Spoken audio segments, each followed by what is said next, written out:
peticionando al Rey Celestial. Bueno, este Salmo quinto es uno que fue escrito por el rey David. Ese titulillo nos lo dice que es un salmo de David y fue dedicado para el culto del tabernáculo, por eso se dice que para el músico principal, es decir, este canto que inicialmente fue una meditación se convirtió en parte de las canciones que se entonaban en el tabernáculo. ¿Qué está sucediendo en este salmo? Vamos a darnos cuenta, hay un grupo de hombres que aparentan ser buenos cuando están de frente a David, pero cuando están a las espaldas de David, están armando un plan en su contra. Eso es lo que tenemos detrás de este salmo. Es probable que David esté hablando en nombre propio, es decir, algo que le esté pasando a él, o es probable que David esté hablando en representación de los inocentes, aquellos que han sido juzgados mal, aquellos que han sido pisoteados por las maquinaciones de los traidores. De todas formas, David acude al tribunal celestial para exponer la situación. Por otro lado, vamos a darnos cuenta que este salmo tiene algo muy particular.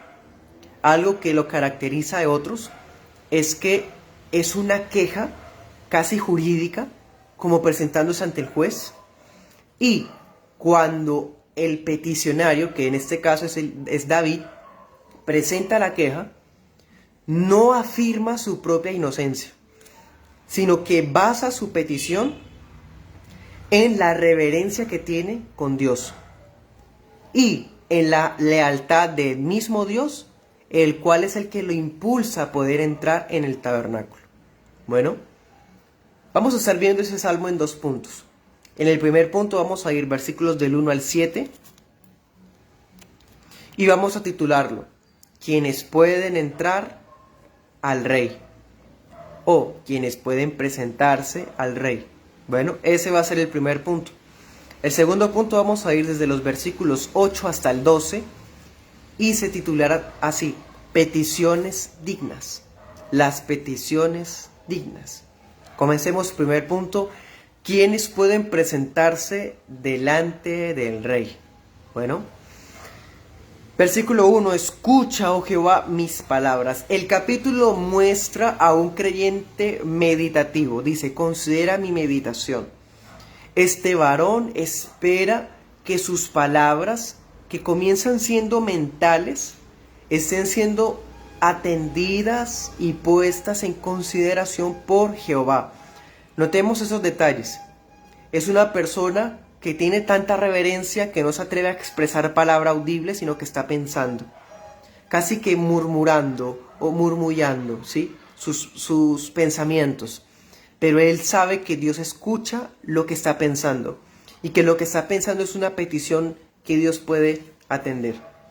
Bueno, versículo 2 dice: está atento a la voz de mi clamor, Rey mío y Dios mío. Comenzó con una meditación, con palabras en la mente, como con palabras no audibles. Pero ya en el versículo 2 se empieza a escuchar la voz del peticionario, del que acude al juez. De una actitud casi silenciosa, eleva a Dios un clamor de oración. Notemos la subida de intensidad. Llega en silencio, reverente. Empieza casi que a decir palabras inaudibles. Y luego empieza a expresar, a salir voz, sonido de su boca. Y luego sale un grito. Dice clamor, clamor. En otra versión dice grito de socorro. Notemos, el que pide a Dios, el que está orando, invoca a Dios como su rey, como su Dios. Como su Dios, claro, porque hay una comunión entre David y el Señor. Y con base en esa comunión él puede tener acceso al trono celestial.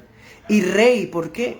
Porque en el Antiguo Testamento, en estos tiempos, estamos hablando siglo XI antes de Cristo, los reyes tenían bajo su cargo lo que hoy día se conoce como rama ejecutiva y judicial. Los reyes eran administradores del Estado y eran los jueces del Estado. Entonces, esa persona que tiene quejas en su corazón, se presenta ante Dios sabiendo que Él es el creador, pero también es el juez, que es la persona perfecta a quien se le puede presentar la siguiente queja, lo que va a decir. Su petición es tan urgida. Miren el versículo 3, dice: Jehová, de mañana oirás mi voz, que se presenta ante el trono desde temprano.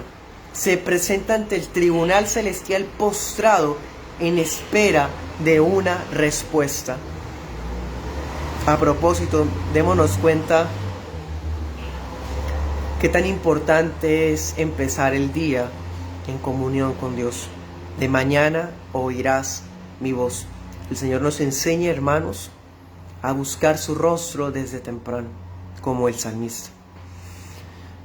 Estos versículos del 1 al 3 son una introducción perfecta, pero démonos cuenta que es muy formal.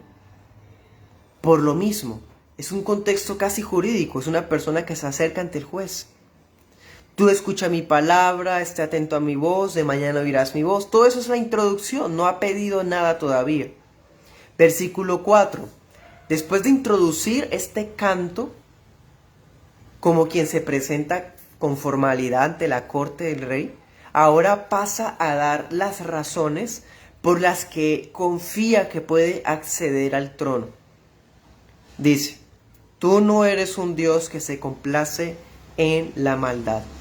Yahvé no es un Dios que se complace en el mal, y ninguno que practique el mal puede vivir a su lado. Anote estos textos paralelos: Salmo 11:5 y Salmo 101:7. Vamos a mirar el 11:5. Dice: Jehová aprueba al justo, pero al malo y al que ama la violencia su alma aborrece. Esto es lo mismo que está diciendo el salmista cuando dice: el malo no habitará junto a ti. Bien. Efectivamente, versículo 5 dice: no estarán los insensatos delante de tus ojos. Un insensato, un necio, una persona que no valora la sabiduría de Dios, no puede presentarse ante Él. Dice: los pecadores, los mentirosos, los homicidas, Él los aborrece. Esto no se parece en nada al Dios humanista que ama al pecador y aborrece el pecado. El Dios de la Biblia aborrece al pecador y aborrece al pecado. La sentencia que espera al pecador, versículo 6 dice: destruirás a los que hablan mentira. Al hombre sanguinario, el engañador, lo abominas. ¿Ven? Está muy claramente el pasaje. No solamente el Salmo 7 demuestra eso, el Salmo 5, que es el de esta noche, lo está diciendo. Bueno,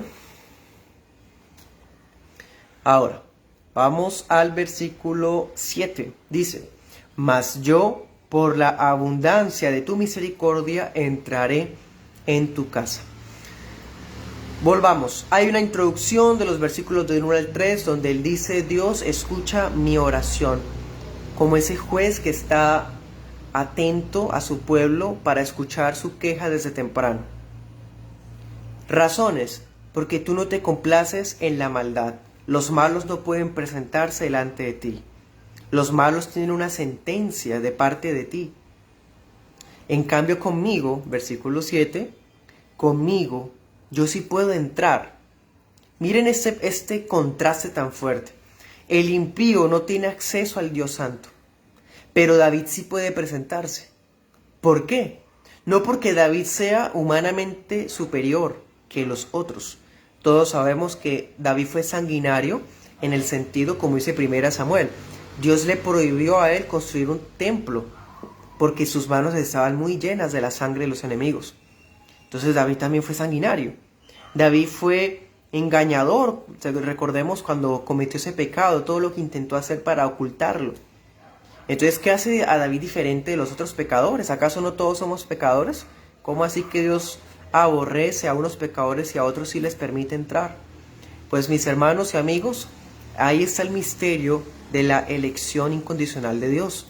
Todos los seres humanos son igualmente caídos delante de Dios y aborrecidos por sus pecados y porque son pecadores. Pero aquí que dice, por la abundancia de tu misericordia yo puedo entrar. No porque Él sea más digno, sino porque la abundante misericordia de Yahvé lo ha alcanzado. Es decir, aquellos seres humanos pecadores que pueden tener acceso al trono celestial, al tribunal del cielo, son aquellos que Dios ha tenido misericordia de ellos, y no porque ellos sean mejores que los otros. Anota esta cita bíblica y vamos para allá. Salmo 138:2. Dice: me postraré hacia tu santo templo, alabaré tu nombre por tu misericordia y por tu verdad. La misericordia de Dios ha alcanzado a David. Entonces, notemos, con tal de ensalzar al Rey de los cielos por encima de todo lo que existe, ni siquiera la susodicha dignidad humana puede ser escatimada. Ahora, notamos que Dios, ¿qué hace? No ama, no hospeda, no recibe, detesta, aborrece, destruye al malvado. Es lo que está diciendo este salmo textualmente. Mas yo, por la abundancia de tu misericordia. Este salmo también confirma que es solo por gracia. Desde los días del Antiguo Testamento, la salvación es por gracia y no por obras. Miren esto. Este salmista sabe que puede acercarse a Dios por gracia. Por gracia. Bueno, eso tenemos entonces en el primer punto. El salmista puede adorar a Dios por el gran amor que ha tenido Dios con él. Segundo punto, las peticiones dignas. Vemos al inocente que se acerca al tribunal celestial desde temprano, presenta la petición y espera que el juez responda. Este peticionario que se acerca al juez sabe que el Dios que se lo está escuchando es el Rey, que lo puede atender de manera objetiva y justa, ¿cierto? Y que si él se puede acercar no es porque él sea bueno, sino porque la gracia lo ha alcanzado. Ahora, en el versículo 8 comienzan las peticiones.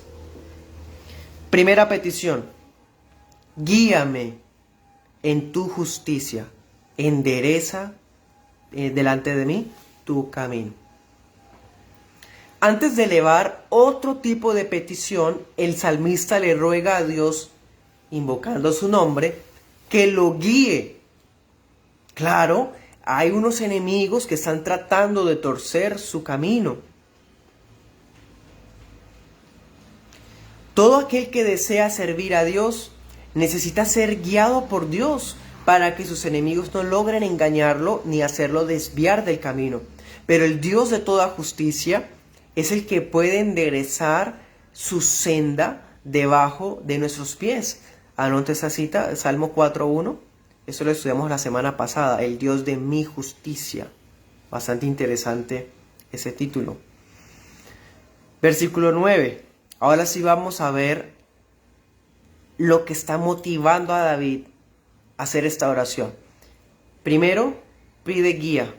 Ahora versículo 9 dice, porque no hay en su boca rectitud. ¿Quiénes? Mis enemigos, los que están en el versículo 8. Son personas que no hablan rectitud.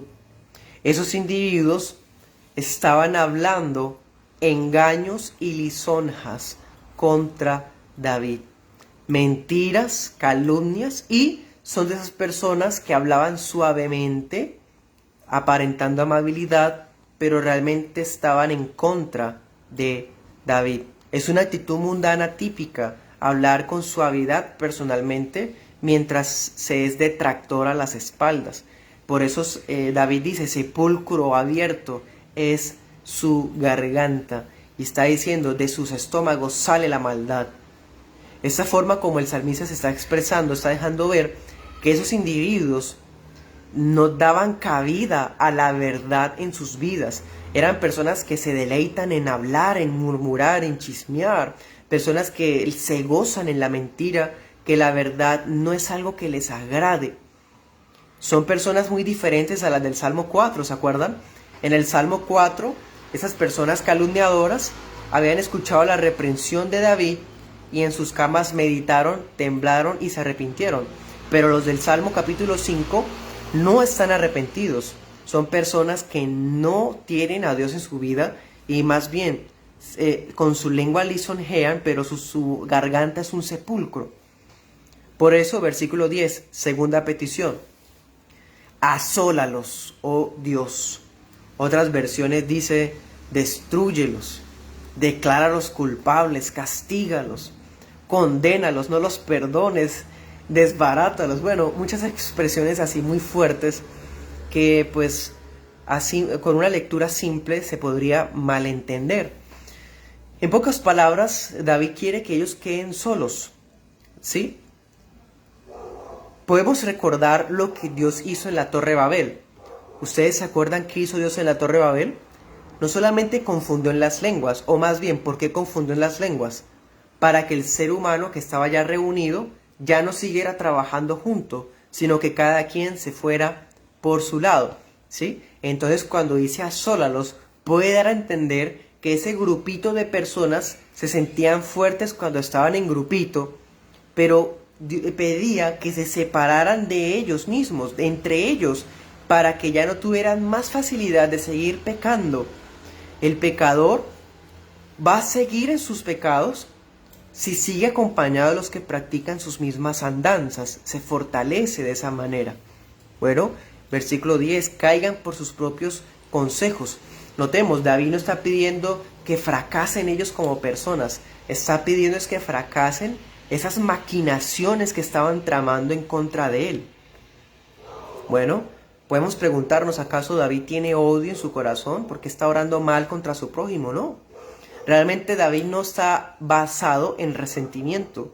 El que se acerca al tribunal pidiendo justicia o quejándose ante Dios no puede ser movido por el resentimiento o el rencor. Realmente hace esto, dice versículo 10, échalos porque se rebelaron contra ti. Esos individuos se han rebelado contra el Señor, contra la palabra del Señor. Hay cosas que están en la Escritura muy claramente. Y si un individuo pasa por encima de la Escritura, está siendo rebelde contra el Señor. Bueno, por esa multitud de actos de rebeldía contra la palabra, es que David pide que sean echados. Bueno, versículo 11 dice, se alegrarán todos los que en ti confían. Versículo 12, porque tú bendecirás al justo. Démonos cuenta, esos individuos no confían en Dios. Al parecer su confianza estaba en sus amigos, en sus consejos, no amaban el nombre de Dios. En cambio, el salmista, tercera petición, pide que los justos, los que tienen una fe genuina, se alegren juntamente con él. Porque Yahvé bendice al justo, lo protege como si él fuera un gran escudo alrededor de su pueblo, como un ave que con sus alas cuida a sus polluelos. Amén. Vamos a hacer algunas aplicaciones de ese salmo. Romanos 3:13. El apóstol Pablo cita el Salmo 5:9 en Romanos 3:13 para comprobar que, a decir verdad, toda la humanidad ha caído en el pecado. Así que sepulcro abierto su garganta no solamente son los traidores, los lisonjeros y los chismosos. Realmente todos los seres humanos tienen un sepulcro abierto por garganta. Pablo toma ese versículo y lo aplica universalmente a toda la humanidad. Jesús muestra su paciencia para con todos los pecadores. Notemos que el inocente del Salmo 5 se acerca al tribunal a pedir justicia. En cambio, cuando Cristo fue ajuiciado injustamente por los tribunales humanos, guardó silencio dejando su causa ante su Rey y Dios. Primera de Pedro 2:23 dice, Cristo, cuando lo maldecían, no respondía con maldición. Cuando padecía, no amenazaba, sino que remitía la causa al que juzga justamente. ¿En qué se parece Cristo al salmista del Salmo 5? A que este salmista y Jesús confían en que Dios es el Rey imparcial y el único que puede dar un dictamen perfecto. Cristo muestra su paciencia contra el pecador, o a favor del pecador, por lo menos temporalmente. Pero luego en el libro de Apocalipsis vemos que cuando el Cordero de Dios abre los sellos, hay repercusiones en la tierra contra los impíos. Vemos a Cristo con su hoz en Apocalipsis cegando la tierra y trayendo el juicio final.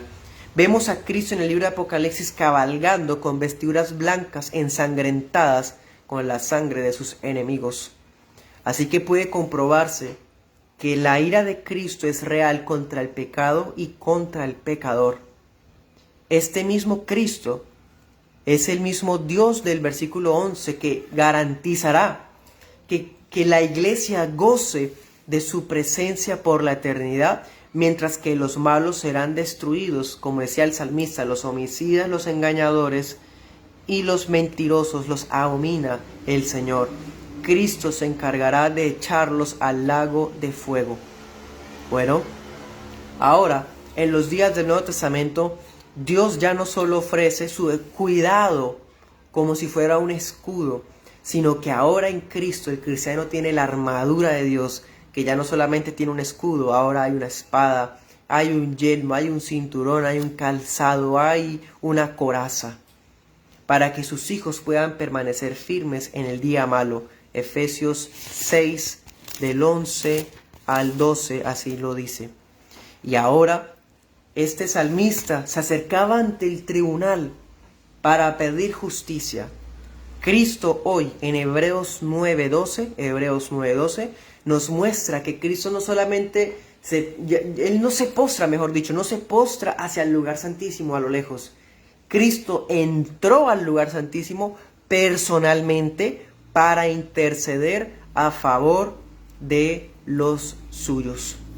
Aquellos que están fuera de Cristo son aquellos por los que Cristo está pidiendo que Dios derrame su justicia. Por eso, arrepiéntase en este momento que tiene oportunidad y póstrese ante aquel que es el Rey y Dios, aquel que con su justicia va a proteger a los suyos y traer un día juicio a las naciones.